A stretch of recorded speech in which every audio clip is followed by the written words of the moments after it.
Hello everyone, Jimmy Like Halo here, back again, and today we're talking about Thousand Year Door.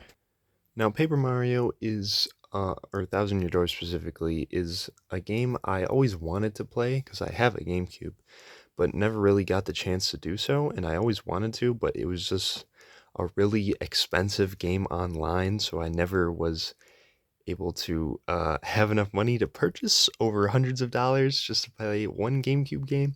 And that's not just a problem with this one specifically. A bunch of GameCube games are just like absurdly overpriced. I don't know if it was because the console didn't sell as well that they didn't produce as many games because of that, but it's not like it sold terribly. It was still millions of copies, so I'm not sure. But anyway, today I'm talking about the remake of Thousand Year Door that recently released and my first time playing it.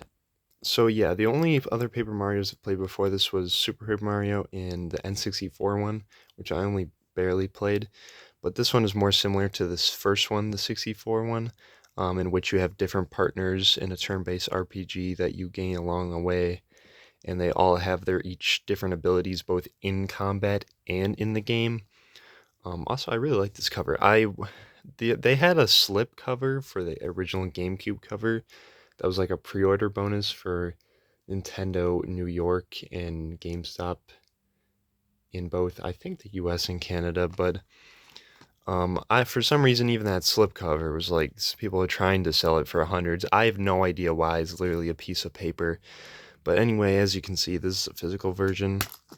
Always got to preserve those games. This is the inside. Very minimalistic with the empty map without any of the crystal stars quite there. And there's a little cartridge, and now I'm going to show you the game itself. And just as I remove the cartridge, there's a Miss Mouse Easter egg right here, which is a unlockable character as a side quest, not a mainline thing. So I'm someone who really likes turn-based RPGs. As you know, if you've watched other videos on my channel, you know I really like the Persona games, for example. I haven't made a Pokemon video in a while, but I love, love, love Pokemon. But yeah, anything turn-based combat RPG, you always know I'm down for.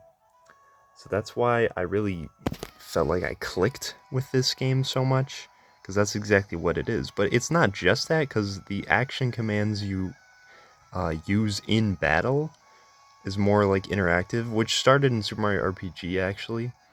That was the first of the Mario RPG games to have it where you press the A button when you're like landing on them to do more damage or get another attack in.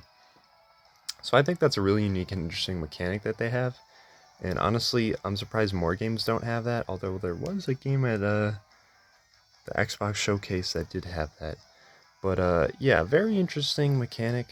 Not sure why more like turn-based games in general don't have it, but that's what makes this game more unique, or at least the Mario RPGs more unique.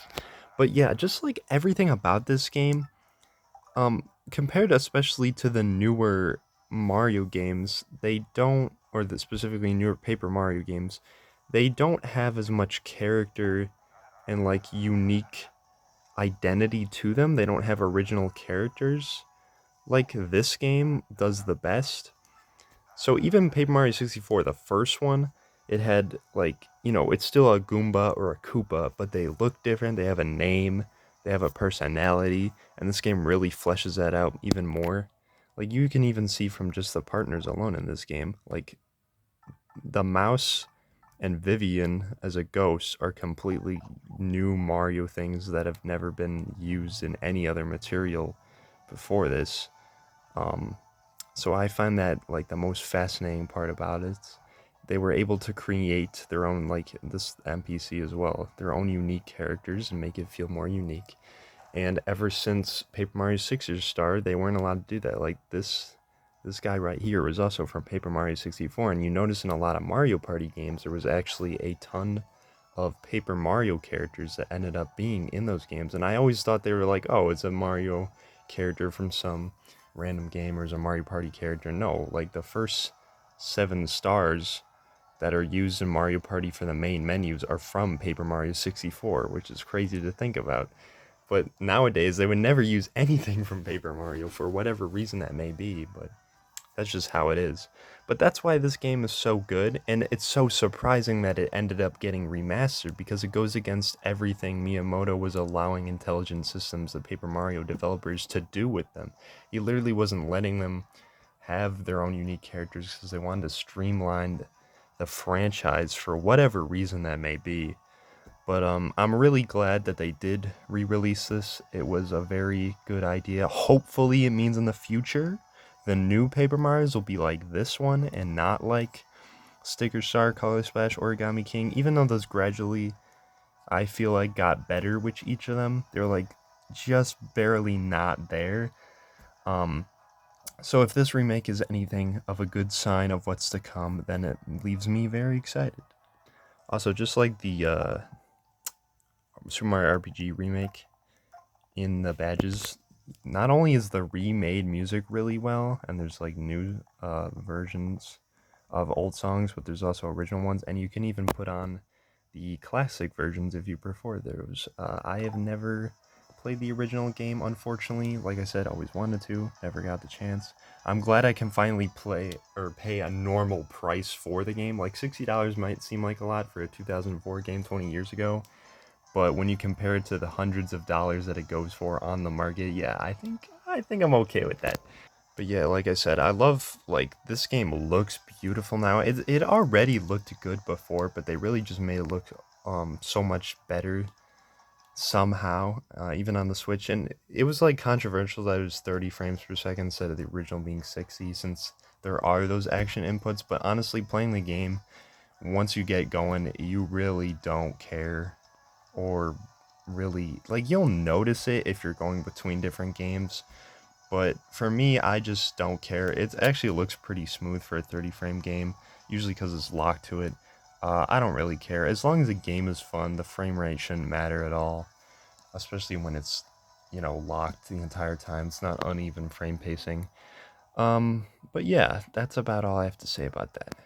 Also, these capsules in underneath Rogueport, I don't know. I'm pretty sure this was in the original, but someone in the comments, if you played the original, let me know if they weren't, because they added some like quality of life, fast travel things. Because one of the biggest complaints people have with the game is traveling between areas, and how it can get kind of annoying when you're backtracking like a single direction. You got to go all the way back there, and so they added some pipes in some areas in the levels, to make that easier, which is really nice.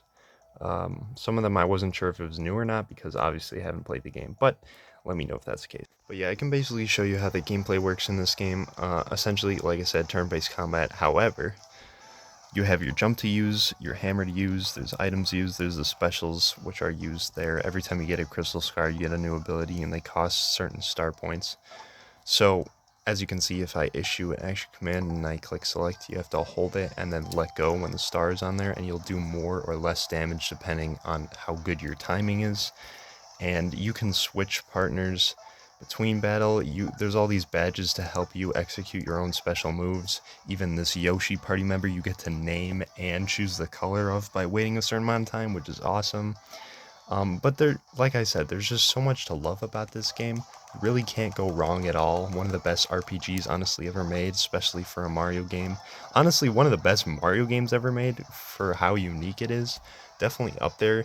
I still don't know if it's my favorite, like if it beats Super Paper Mario, but it's at least like equally as good. It's really amazing. Honestly, there's no reason not to give this game a try. If you're like in a drought of games to play currently, or you just don't know what to play, highly recommend this. If you like Mario, like it. If you like RPGs, you like it. If you got a Switch, obviously. But yeah, that's all I have to say. Since I'm a newcomer to this game, even though I always wanted to play it, I'm so glad I did. Really amazing game. I give it, I would say 9 out of 10. Yeah, I think that's fair. Really good game. Really good Mario game. Really good game in general. But yeah, that's all I have to basically say about this game. Let me know what you think of the game if you played it, and yeah, see you in the next video.